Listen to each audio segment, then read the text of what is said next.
Adventures of Irvingman. How am I qualified to judge Alan? I don't even know who he is. As judge of the juvenile court, it's up to me to make some kind of provision for you while your uncle's waiting trial. Just let me take care of myself, huh, Judge? I'm afraid that's impossible. You're a minor, and a suitable guardian must be found for you. Oh, the old guy is Judge Allen. That's a relief. I thought I was on the spot there for a moment. Frankie there is a juvenile delinquent. That uncle the judge mentioned is known as the Duke, and he's a major crime boss.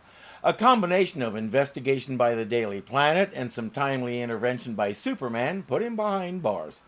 Listen, Judge, I lived with my old man before he died. He was a square. He worked like a dog all his life, and we never had nothing. Then my uncle took me in. We had everything. Everything but a decent home and somebody to love you. I don't need any of that junk. Uh-huh. Well, he doesn't have a choice. He has a new temporary guardian. I wonder who. Probably somebody we've never heard of. Hello, Frankie. Sizzling switcheroos! It's Clark Kent! Let's lay it on the line, Mr. Kent. I feel the same about you as I feel about Superman. Oh, and how's that? Don't you know? You dug up a lot of information to frame the Duke. And if it hadn't been for Superman, we'd have been in South America right now with $200,000. I suppose Clark framed that money into the Duke's hands too, right? It's not a frame if the charges are true, kid. Regardless of what he thinks, Clark is his looker-afterer. But Frankie is refusing to go with him, and Clark isn't going to force it. Frankie demands to see his uncle. Clark Kent wants me to come and stay at his apartment with him with that boy reporter, Olson. What'd you tell him? What do you think? Frankie, you're gonna do it. What for? Because they don't know what kind of evidence Clark and company dug up on the Duke. Frankie can be his spy on the inside and learn about it from either Clark or Jimmy, who is staying at Clark's place while his mother is out of town. How old is Jimmy anyway? But if we knew what kind of a case they had against you, then we could arrange for payoffs and alibis and buy enough witnesses to make them look silly. Suddenly, he shows up at Clark's door with a suitcase, all smiles. What made you change your mind? Well, I don't know. I guess I like to be with guys that use their head. You gotta be plenty smart to get something on the Duke like you did, Mr. Kent. Just doing my job. Do you think you could teach me to be a reporter? I mean, tell me how you dig up the stuff like you got on the Duke. Subtle, Frankie. But it's subtle enough because Clark is buying it. He tells Frankie to drop by the office tomorrow afternoon. Frankie has something to do before that. Hello, Fixer. Hello. Remember me? I'm Frankie. I used to be with the Duke. Oh, yes, his nephew, I believe, correct? Right. Well, sit down. Frankie explains what's going on, and Fixer says that's all very interesting, but what does it have to do with me? Well, if I can't get what I'm after, then you take over. Oh, I do, huh? You know you're the only one that can arrange it. A bust out while he's still in the county jail. He sure has confidence in himself. If Fixer looks familiar, think season 1 when Lois was following a particular South American tapestry. He wasn't a very nice person there either.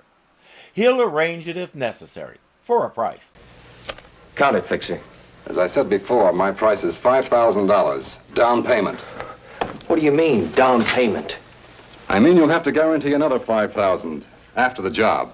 And if he gets what he needs from Clark and Jimmy and the job doesn't go down, does he get his deposit back? The chief told me to see you, Clark. I need a voucher for $1,000. For what? The planet's donating some television sets to the Children's Hospital. The man's here for the money. Well, that's good enough for me. What do you use around here, the honor system? Oh, pretty much so. Once Clark signs a note, we turn it in for cash downstairs. That is relevant to Frankie's interests. When nobody's looking, he steals a piece of paper with Clark's signature on it. Forgery, here we come. After supper, Clark heads back to the office, leaving Frankie and Jimmy alone. Frankie and Johnny. No, Frankie and Jimmy. Now, there's a real square for you. What do you mean?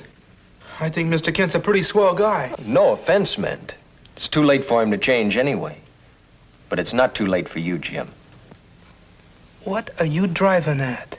You want it straight from the shoulder? Yes, straight from the shoulder. Take a good look at yourself and tell me what you see. He compares Jimmy's department store clothes to his fancy suit and all the rest. He pulls out a wad of cash and puts it in Jimmy's pocket. He's really laying it on. Jimmy seems to be falling for it. I've been taking a chance talking to you this way. You could tell Kent. But just remember which of us would lose the most. Oh, listen, Frankie, a guy can smarten up a lot in a couple of minutes. Especially with a nice new jacket and $150 in his hands.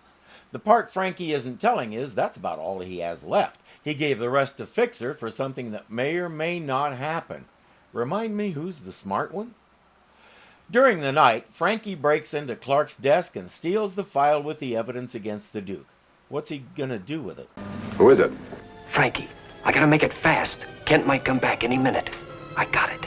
I got the stuff on the Duke. It ought to tell us exactly what we want to know. I can't leave, though. You know where I am, so send a car over here and park in front. Blink the lights twice, and I'll toss the stuff out the window. Really? I foresee papers flying everywhere and Frankie going to jail for littering. Just then, Clark gets home and heads for bed. Everything is quiet in his place.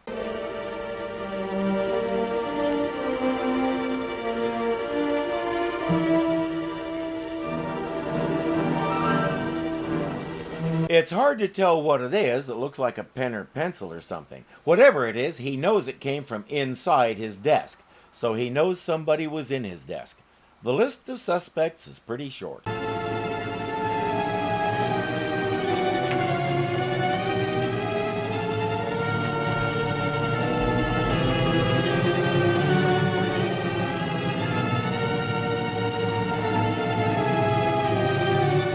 Nothing like a little wanton betrayal to round out your day, eh, Clark? As we might expect, he changes to Superman and follows Babe back to Fixer's place. Special delivery.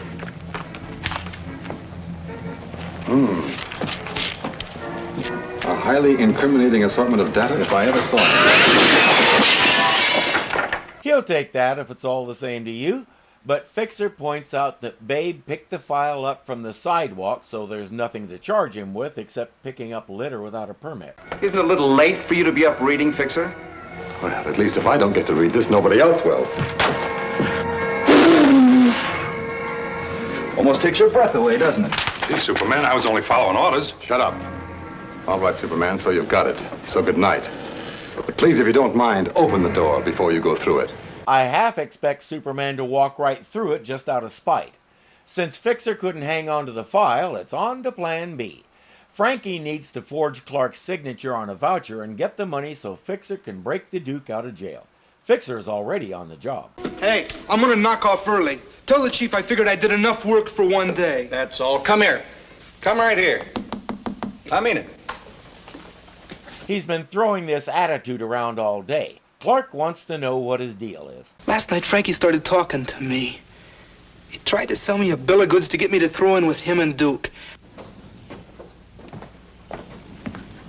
And that's it, Mr. Kent. I knew Frankie was up to something. I thought if I played along, I could find out what it was. Let this be a lesson to you, Jimmy. Always close the door. Hey, Frankie, what's the rush? Where are we going? We're not going anyplace.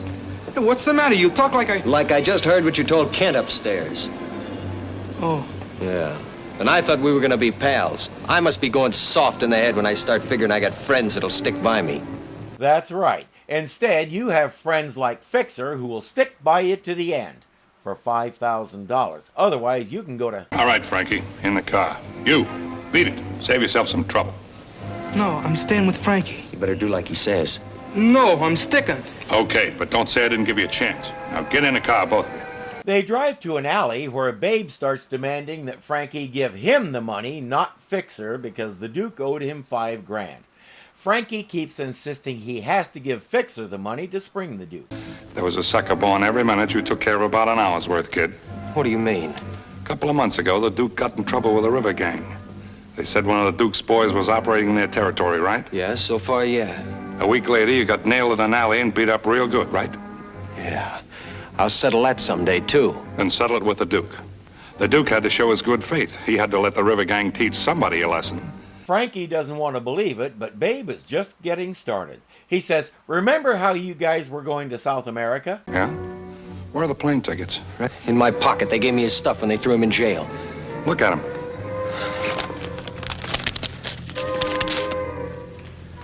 One. And here's a little news flash. It ain't for you. He used me.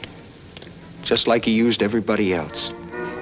Tough luck, kid. That's life. I'm in a hurry. Let's have the dough. Look, is it all right if I take care of it? Well, sure, kid. I don't care where I get it, as long as I get it.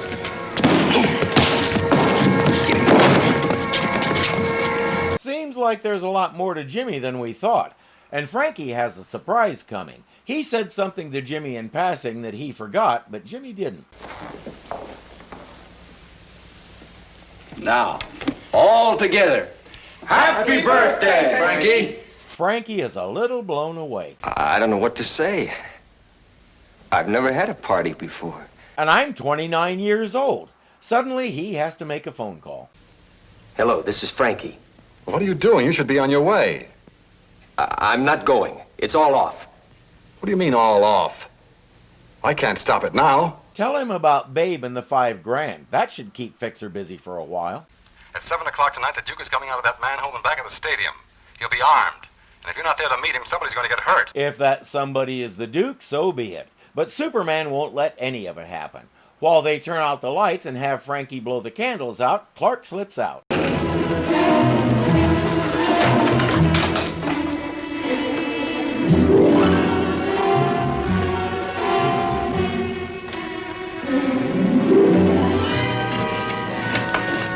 That may be the easiest jailbreak foil in the history of such things. And he's back in time for the lights to come on. By the way, where's Clark? Right here, Chief. Even superheroes have to pee. Frankie, did you make a wish? Yes, sir. I wish that something that's supposed to happen tonight is somehow prevented from happening. And since he blew out all the candles, he got his wish. He should have wished to get his $5,000 back from Fixer while he was at it, because Jimmy was the one who fixed him. Jimmy should at least get a percentage. Thanks for watching, kids. And remember, clicking that like button is cool. Subscribing is even cooler. Leaving a comment is as cool as the coolest person you know. And becoming a patron makes you almost just like Superman.